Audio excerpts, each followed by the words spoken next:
The Sabbath, why history matters with Bible study, and why Sunday worship is pagan, and everything that the Most High God of Abraham, Isaac, and Jacob told us not to do is done on that day just about. So, if we look into the book of Genesis, we see that the Sabbath was instituted right along with creation. And this is why Yeshua Bar Yosef, or as some called him, Jesus the Messiah, said that Sabbath was created for man, not man for the Sabbath. And it's because it was created as an institution for the Most High to rest after his creation, and knowing that man would need to rest after work because we are to follow the map that the Most High created for us.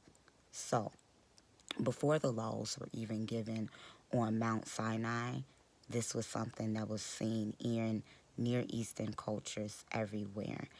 Every deity or power has specific days and specific offerings that they need in order to be worshipped. We see this taking place all over the Bible. So just remember that everything that you do goes to a deity.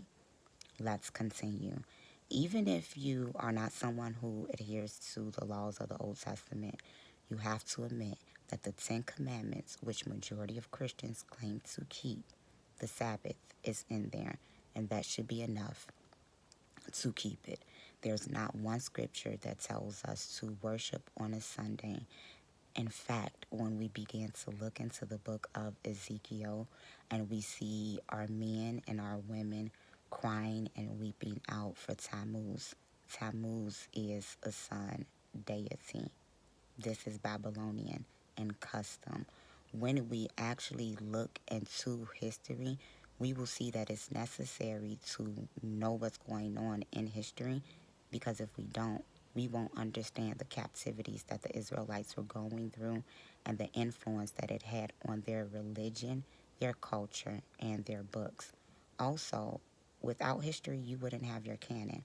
The Dead Sea Scrolls is what created the canon, alongside of these councils where the Roman Catholic Church, some Egyptians, and some Gnostics came in to give us the Bible that we have today. So before you tell me that I don't know how to study, know that I read for fun, I fast, and I pray for these revelations. And you can also use Google to see that the Sabbath was changed by the Roman Catholic Church and not by our patriarchs. Food for thought.